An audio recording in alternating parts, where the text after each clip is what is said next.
Hey guys, I'm here at the Olivet United Methodist Church, and today we are going to tackle tuning the audio mixer.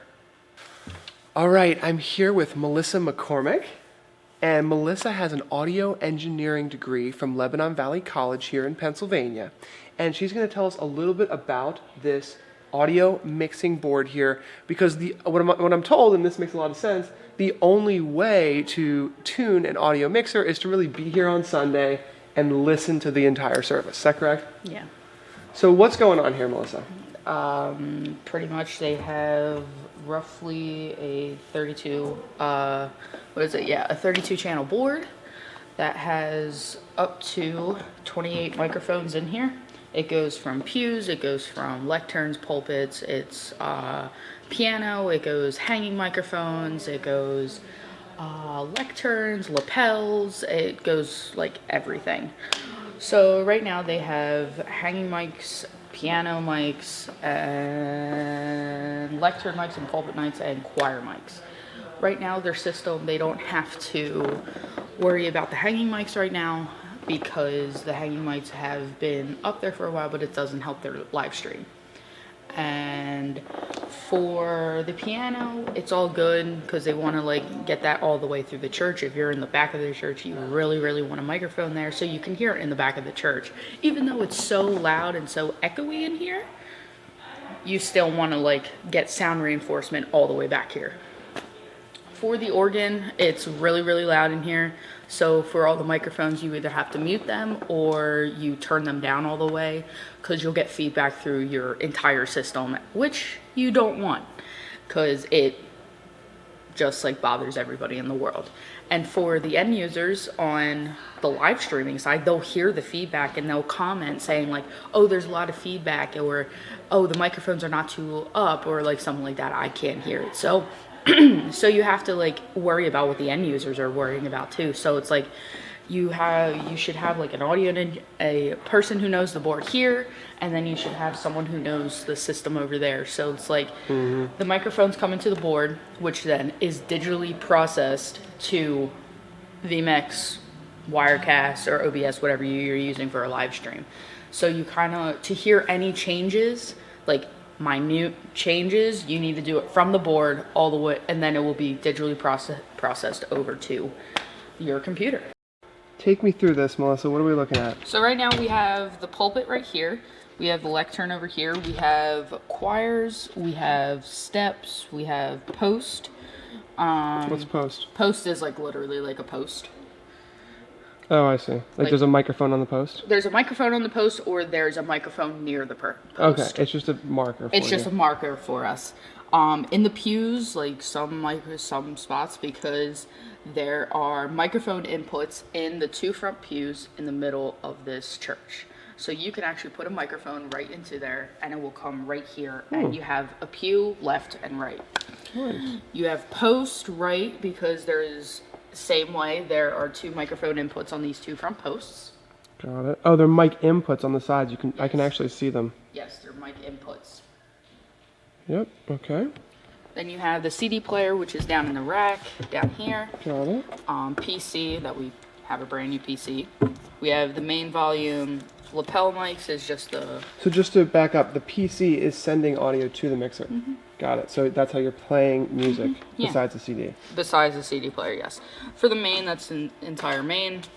Your lapels is just basically clip-on mics that the pastor uses or someone else uses, like a speaker. Okay, so from this point on, these are like the wireless stuff. These are wireless and or wired. Okay. Okay for me to go ahead and start things up? Yeah. Okay.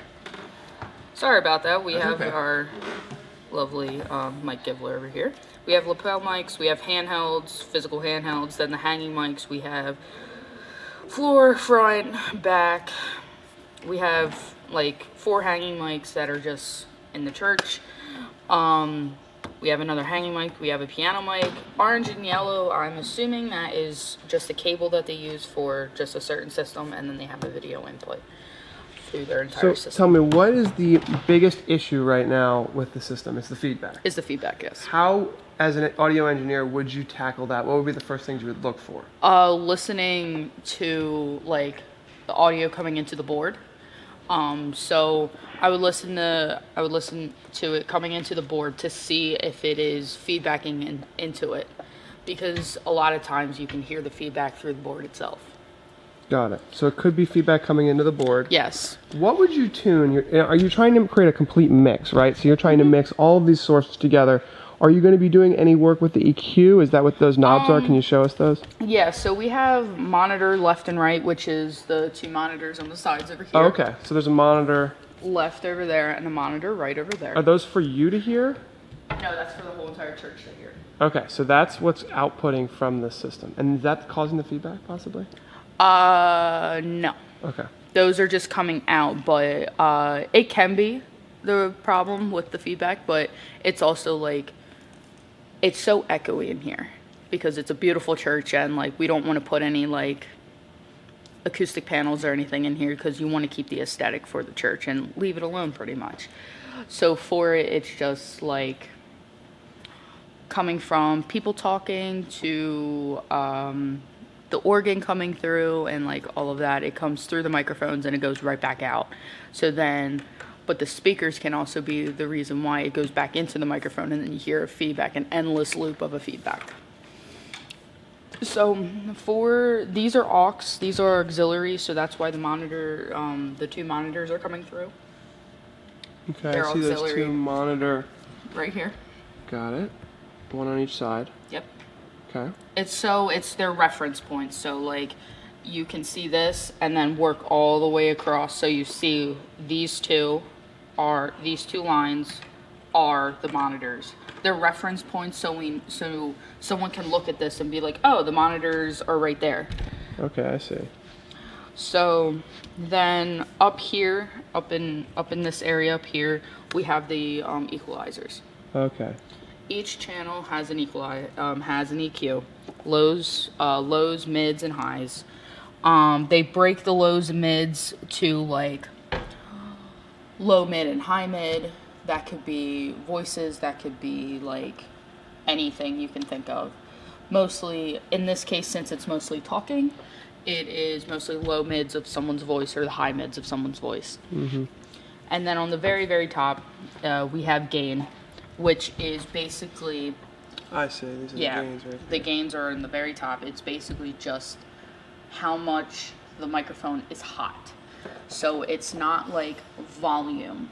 A lot of people think it's volume. It's this whole thing of how hot is the microphone to pick up so much at one time. And then we have like phantom power in here. We have all of our mute buttons, and these are pan buttons, which basically if you want to put them to the left of the room or the right of the room. That's that there. That's right here. The left of the room or the right of the room, or you can do like a whole 360 like thing where it's like you could put one like here, you could put one like there, right there, and like there, and you'll get like a whole 360 view. Now, and this is your headphones, correct? Yes. So this is what you're going to be wearing, and that gives you, I guess, a master output of everything, the monitor? Yes. So this basically, Are you doing the musical thing today? it's basically just this is hearing what is coming into the board. Got it. It's basically what's hearing coming into the board. So if you want to hear something, you can mute everything and you can only get one channel in here, like in your headset, and you can tweak it as you go, and then you'll hear a difference. And then you unmute everything and you'll hear everything again. So this is just like coming into the board. This is all analog, so it's transferring from analog to digital.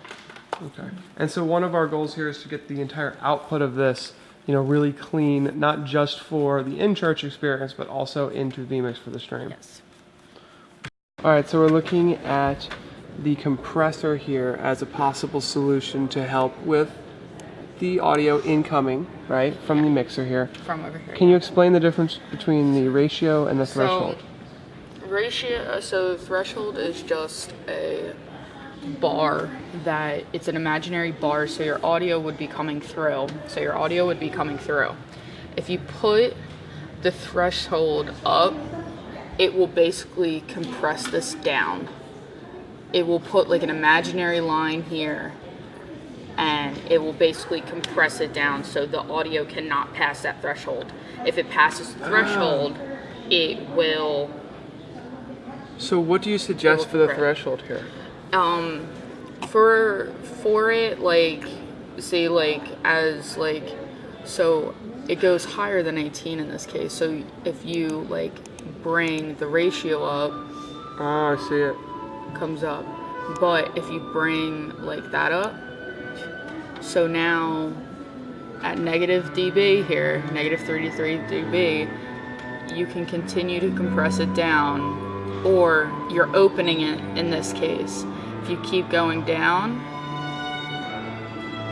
it's basically compressing it all the way down, so it won't pass a certain threshold. So yeah, it's more or less just like all about like what you want to hear and like how well the sound is going to come out. Okay, one more Sunday down in the books here at the Olivet United Methodist Church. We tripled the quality of their Facebook and YouTube live streams today. We greatly increased the audio quality coming out of the mixing board, and we did a little bit extra video production. This is one of my favorite little recordings that we made today. And let me see here, so you can see we did some cuts between some zoom in shots to show the close-ups and some far out shots. So we had some fun today, you know, doing some video production and showing off the live stream. We saw in the comments that a lot of people were appreciating those close-up views that really made them feel like they were here. Thanks for watching. By the way, we did get test footage from today. This is a very, I would say, standard church with no special lighting. So if you want to see that test footage, look in the link below. Thanks for watching. Don't forget to subscribe. Bye.